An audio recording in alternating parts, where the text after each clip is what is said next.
Assalamualaikum warahmatullahi wabarakatuh. Semoga semua teman-teman dalam keadaan sehat dan baik.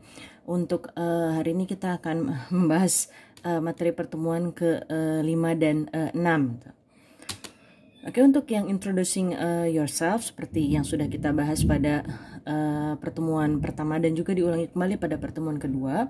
Untuk introducing yourself, kita bisa menggunakan nama, kemudian usia, kemudian alamat, dan kemudian pekerjaan. Namun pada intinya untuk poin-poin introducing yourself, kita bisa gunakan sesuai konteks dan kemudian keperluan.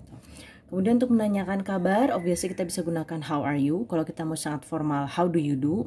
Kalau dalam keadaan corona crisis seperti sekarang ini, kita bisa gunakan beberapa ekspresi atau phrases, misalnya how are you doing, kamu bagaimana kabarnya misalkan, atau how are you holding up, gitu, bagaimana kamu keadaannya itu. Jadi bagaimana kamu keadaannya bertahan atau tidak. So that's a few phrases yang bisa gitu gunakan pada masa-masa corona seperti sekarang ini. Untuk ekspresi lain bisa digunakan, misalkan I wish you well, saya harap kamu baik-baik aja, atau I wish you are safe and sound, jadi saya harap kamu sangat baik, aman, dan selamat. So that's a few phrases that we can use. Terkait reading, nah untuk reading seperti yang sudah kita bahas, dan kemudian materi yang lalu kita membaca Beauty and the Beast. Jadi kalau untuk baca, kita nggak harus langsung baca sesuatu hal yang sangat tebal atau berat sekali, misalkan buku Fundamental of Grammar. I mean you can check that, itu buku sangat tebal sekali itu. So that's a big no, apalagi kalau untuk pemula.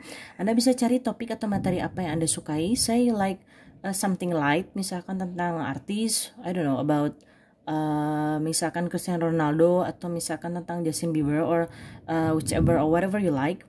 Dan kemudian Anda bisa mulai baca di situ. Apakah misalkan satu paragraf di internet misalkan, atau misalkan beberapa kalimat dari Instagram, or a few phrases from the Twitter dan lain sebagainya. Jadi pada intinya kita baca dulu, baru sudah kita usaha baca, baru kemudian kita cek spelling dan artinya, baru kemudian kita baca lagi. Jadi kita bisa practice our reading skills dan kemudian our pronunciation skills. Itu untuk reading. Untuk hobbies and interest juga sudah kita bahas pada pertemuan-pertemuan yang kemarin, jadi diulangi kembali. Kalau hobi itu adalah biasanya yang kita lakukan dan kita memang suka, dan biasanya kita lakukan dalam jangka waktu lama. Saya maksudnya dari kecil sampai sekarang kita hobi bersepeda, as in the image, berarti itu yang biasanya kita lakukan lama. Kalau interest itu varies dan beragam, dan biasanya berubah-ubah tergantung dari usia, situasi, dan kondisi. Mungkin ada yang minatnya dalam artian interestnya mungkin waktu kecil sukanya musik, tapi sudah dewasa misalkan, saya sekarang jadi suka otomotif. Jadi untuk interest itu something that varies dan kemudian biasanya interchangeable, gampang berubah. Nah, seperti di sini, interest is something that fascinates you or that arouses the curiosity in you to do that particular thing. Jadi sesuatu yang menimbulkan minat kita. Sementara kalau hobi, when actually you try to do it or do it yourself and love doing it in your free time. Jadi sesuatu yang memang kita sukai dan biasanya kita lakukan sendiri dan kita senang melakukannya di waktu senggang. Nah, ini phrases to use or to describe hobbies or interest. Ini ada beberapa hal. Misalkan kalau mengutarakan yang kita sukai, I enjoy chatting with friends. Saya suka ngobrol sama teman. She really likes to dance. Dia sangat suka dansa. My mother loves gardening. Ibu saya suka berkebun. I always write on my journal. Saya suka menulis dalam jurnal saya atau diary saya. We are excited about going to the pool. Itu kita senang banget mau ke kolam renang. Itu beberapa phrases yang bisa kita gunakan untuk menjelaskan hobi atau minat kita. Itu ada kata enjoy, ada kata really likes, kemudian ada kata loves, kemudian excited, kemudian I always do something. Itu hal yang bisa kita gunakan. Kalau untuk bertanya, ini beberapa ekspresi atau phrasesnya. What's your favorite hobby? Kamu hobi kesukaannya apa? Do you have any hobbies? Kamu ada hobinya nggak? Gitu. Kemudian what do you do in your free time? Apa yang kamu lakukan di saat senggang? What activities do you do to relax? Gitu. Ini aktivitas apa yang kamu lakukan biar santai?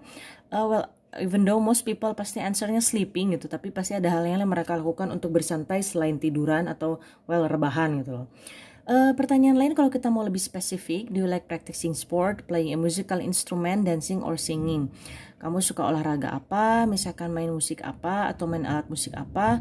Apakah mungkin nari atau bernyanyi? Nah, itu beberapa phrases yang kita bisa gunakan untuk mempertanyakan terkait hobi dan minat.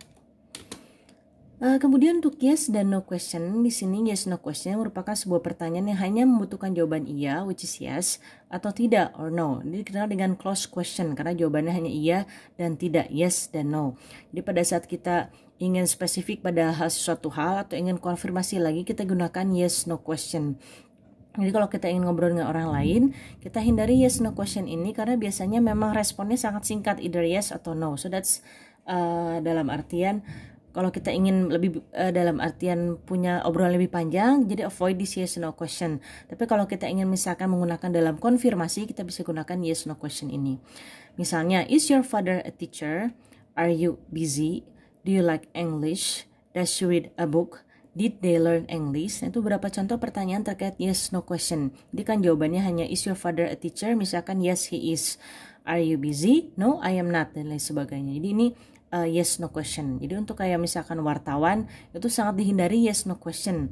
Jadi karena memang nanti kalau orang yang ditanya ya hanya yes no question saja jawabannya. So that's yes no question. Jadi untuk konfirmasi oke, tapi kalau untuk obrolan panjang sebaiknya tidak digunakan. Kemudian question tag. Nah, question tag ini yang cukup banyak digunakan dalam bahasa Inggris dan dalam percakapannya sehari-hari. Sebenarnya kalau untuk question tag itu biasanya banyak digunakannya dalam real dialogue conversational speaking. Jadi kalau dalam percakapan sehari-hari banyak digunakan, tapi kalau dalam secara tertulis atau dalam written form itu biasanya jarang digunakan. Nah, di sini question tag adalah pertanyaan yang kita letakkan di akhir kalimat, biasanya di akhir pembicaraan secara langsung. Dalam bahasa Indonesia, question tag dapat diartikan sebagai kan, bukan, ya, yuk. Jadi itu untuk konfirmasi. Pertama untuk konfirmasi, kedua kemudian untuk mengajak, ketiga sebagai tambahan unsur kalimat, misalkan dalam bahasa Indonesia kan, bukan, dan lain sebagainya. Nah, untuk question tag itu yang perlu kita ingat, kalau kalimat utamanya positif, kemudian question tag-nya negatif. Kalau misalkan kalimatnya negatif, question tag-nya itulah positif. Jadi terbalik gitu loh, positif, negatif, positif. Itu yang perlu kita ingat. Nah, misalkan this isn't working, itu kalimatnya. Itu kan isn't, is not. Itu kan berarti negatif. Berarti question tag-nya positif, is it. Nah, kemudian kalimat kedua, Jack cannot drive a car, can he? Nah, kalimatnya kan negatif lagi, cannot drive. Sehingga question tag-nya positif, can he?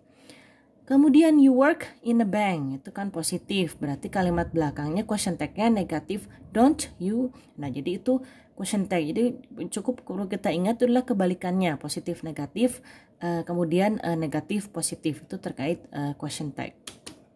Nah, sehingga itu paparan materi untuk hari ini. So I guess I will see you when I see you, or I will see you on the next session. Jadi see you when I see you itu adalah ekspresi yang kita gunakan. Jadi kalau kita ketemu ya ketemu lagi, kalau enggak ya apa boleh buat. So that's the thing about this expression, see you when I see you. Jadi kalau see you again, kita yakin bahwa kita memang bakal ketemu lagi. Kalau see you ya berarti sampai jumpa lagi. We are sure that we will see each other. Tapi kalau see you when I see you, ya kalau ketemu ya kita ketemu lagi. Jadi so I will see you when I see you. Thank you for listening. I guess I will see you on the next session. Assalamualaikum warahmatullahi wabarakatuh.